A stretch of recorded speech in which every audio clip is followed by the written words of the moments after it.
يوميات دراجة نارية هو الكتاب الذي يروي رحلة تشي جيفارا عام 1952، والذي ستحدثنا عنه ضيفتنا غدير الأحمد، طالبة الإعلام في جامعة اليرموك مستوى السنة الثالثة. غدير، أهلا وسهلا بك معنا في الاستوديو. أهلا بك يا عزيزتي. في البداية، هل لك أن تحدثينا عن جيفارا، أي من هو جيفارا بشكل مختصر، وعن كتابه بشكل من التفصيل؟ نعم بالطبع يا عزيزتي. جيفارا هو ذلك الشاب المكتشف لأمريكا اللاتينية من خلال رحلته في أرجاء أمريكا اللاتينية سنة 1952، والتي كانت على دراجة نارية برفقة صديقه ألبيرتو جراندو. أما بالنسبة لكتاب جيفارا والذي وضح به تلك الرحلة والتي وضعت جيفارا على الطريق الذي اختاره، طريق الفداء، وعلى درب العودة إلى الأرجنتين، هو كتاب يقع في 280 صفحة من القطع المتوسط. هنا أود أن أذكر أن لجيفارا ابنة، ألا وهي أليت جيفارا، كتبت تقديما موجزا قالت فيه أنها قرأت هذه اليوميات أول مرة قبل أن توضع بشكل كتاب بعد، والغريب في ذلك أنها لم تكن تعرف أن والدها هو من كتب هذه المذكرات. نعم غدير، ذكرتي بأن في الجزء الأخير بأن جيفارا كان لديه ابنة، لم تعلم بأن والدها هو من كتب هذه اليوميات. ماذا كانت ردة فعلها حسب رأيك، وماذا كان رأيها في كتاب أبيها؟ ردة فعلها عندما علمت بأن هذه اليوميات لأبيها. نعم أليت جيفارا هي ابنة جيفارا، فقد شرحت كيف أنها انسجمت مع ذلك الرجل الذي سرد مغامراته بطريقة تلقائية قبل اكتشافها أن أبيها هو صاحب المذكرات، فما بالك بعد أن عرفت أن أباها هو صاحب تلك المذكرات. تخيلي أنت شيئا ما عظيما أعجبها وأحبته، وبعد فترة وجيزة تكتشف أن هذا الشيء العظيم لإنسان يخصها، ألا وهو أبيها، فكيف ستكون ردة فعلها؟ بالطبع انتابها شعور بالسرور، وشعرت وكأنها تتشبث بظهر أبيها فوق الدراجة النارية، مسافرة معه فوق الجبال وحول البحيرات. وكلما توغلت أكثر في هذا الكتاب كلما أحبت الفتى والدراجة التي كان عليها والدها. ما الذي جعلك تهتمين بهذا الكتاب، أو ما الذي دفعك لقراءة هذا الكتاب؟ الذي جعلني أن أهتم بهذا الكتاب هو أنه يروي يوميات رحلة جيفارا، تلك الرحلة المليئة بالتجارب والمغامرات المتعاقبة والرائعة، لرحلة اكتشاف شاب عبر أمريكا اللاتينية، حيث أن إرنستو كراون لهذا الكتاب يقدم للقارئ رؤية أعمق في حياة جيفارا، خاصة في مرحلة ليست معروفة كثيرا، حيث كشف هذا الكتاب تفاصيل عن شخصية جيفارا، خلفيته الثقافية، مهاراته السردية، بأسلوب ممكن أن نسميه مميز بالنسبة لي، مما جعلني أن أشهد التغير غير العادي الذي يحدث لي وأنا أكتشف أمريكا اللاتينية عن طريق جيفارا. نعم غدير، من خلال اهتمامك بهذا الكتاب، هل تأثرت به أنت شخصيا، أو ما الأثر الذي تركه الكتاب في نفسك؟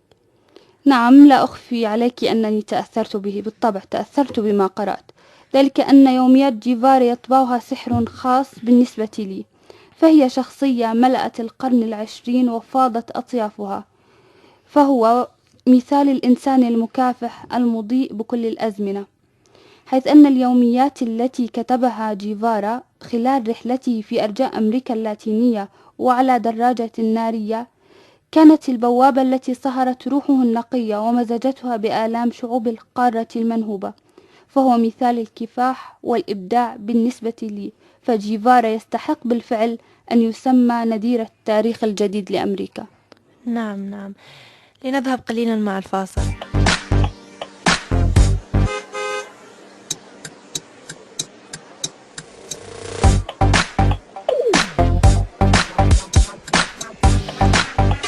استمتع بصيفك مع بيبسي واكتشف جائزتك تحت الإغضاء لتربح فورا واحدة ضمن العديد من سيارات BMW Z4 الرياضية، أو اجمع الأغطية لتربح آلاف الجوائز الرائعة، شنطة رياضية، تي شيرت، محفظة. اربح مع بيبسي، مين أبدأ؟ شلونك زين، روحك طيبة وشارب من مي النهرين، شلون أحوالك شلون الصحة، خابرني وطمني حبيبي، مشتاق لصوتك يا زين، مشتاق لصوتك يا زين.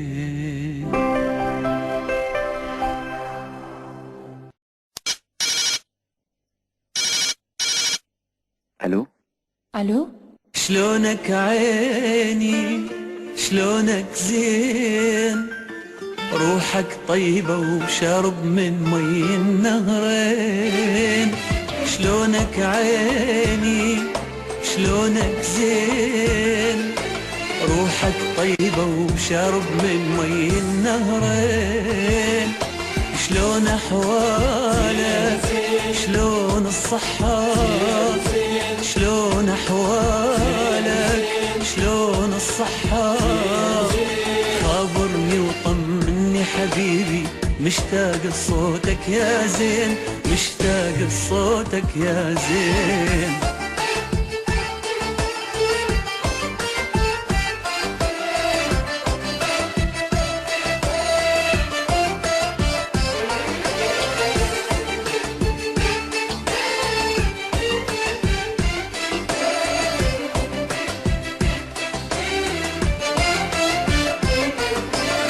شخبارك يا وجه الخير، يلي بقلبي حبك غير، شخبارك يا وجه الخير، يلي بقلبي حبك غير، بدول قلبك هواية أحبك، تنخش داوي هرتم داوي، خابرني وطمني حبيبي، مشتاق لصوتك يا زين، مشتاق لصوتك يا زين.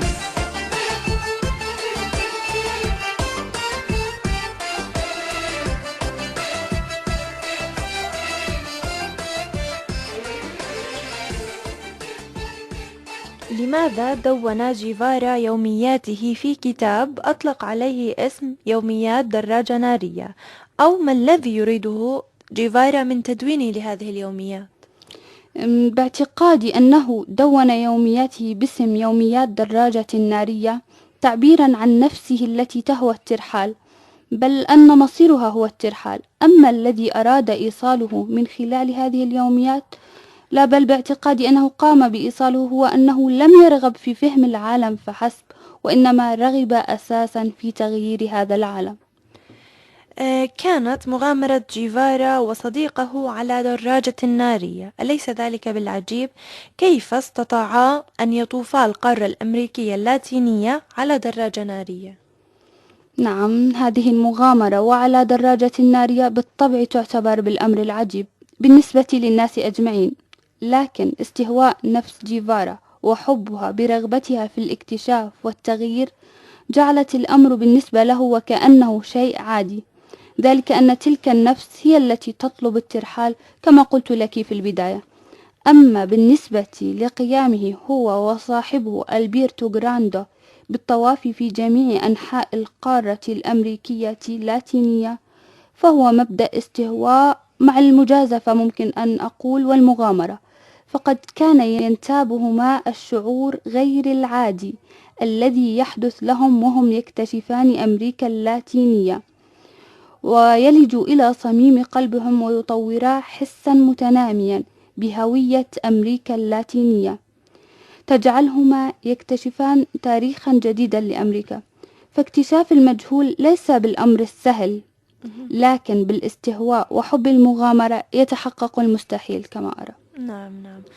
غدير، يقال أن يوميات تشي جيفارا يطبعها سحر خاص، كيف كان ذلك؟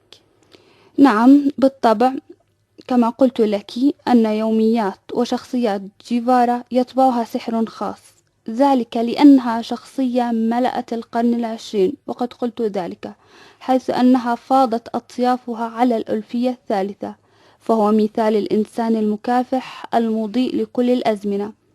وبالطبع هذه الشخصية وما تحملها من إيجابيات ستنعكس تلقائيا على تلك اليوميات، يوميات جيفارا. يقال أيضا أن هذا الكتاب صنع منه فيلم أثار اهتماما واسعا من قبل الأشخاص الذين شاهدوا هذا الفيلم، إلا أنه لم يكن أكثر إثارة من الكتاب نفسه. لماذا؟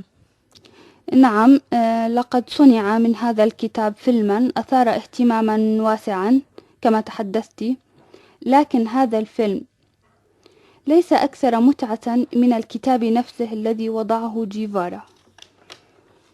فقد طغى جيفارا في كتابه الإحساس بتلك الروح المتمردة الثائرة المشاغبة في هذا الشاب اللامع الذي ذهب في مغامرة رحلة طويلة يطوف بها القارة الأمريكية اللاتينية. فباعتقادي أن هذا الكتاب يفصل مغامرة جيفارا الحقيقية، ذلك أن القارئ لكتاب جيفارا يعطيه الإحساس وكأنه مغامر فعلا مع جيفارا، مغامرا حقيقيا في رحلته وعلى دراجة نارية. لنستمع قليلا إلى الموسيقى.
هذا الكتاب طغى الإحساس بتلك الروح المتمردة الثائرة المشاغبة في جيفارا، كيف كان ذلك؟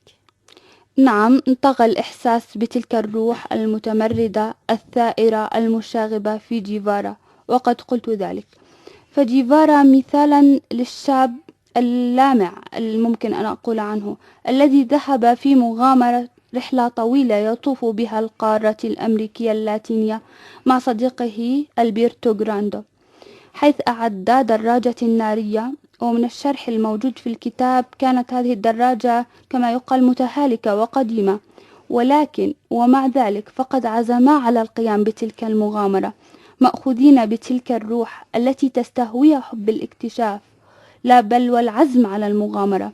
وهذه الروح لم تغادر جيفارا أبدا حتى لحظة اغتياله. غدير، لو كنت أنت بمكان جيفارا هل يكون لديك نفس هذا الشعور وهذا الإحساس؟ بالطبع، بعد الذي ذكرته هذا كله عن جيفارا، ومن خلال الكتاب الذي قرأته ليوميات جيفارا على دراجة نارية، أتمنى لو كنت مكان جيفارا. نعم، غدير الأحمد، طالبة الإعلام في جامعة اليرموك، شكرا جزيلا لك على استضافتك لنا اليوم في حوارات ثقافية. شكرا لك يا عزتي.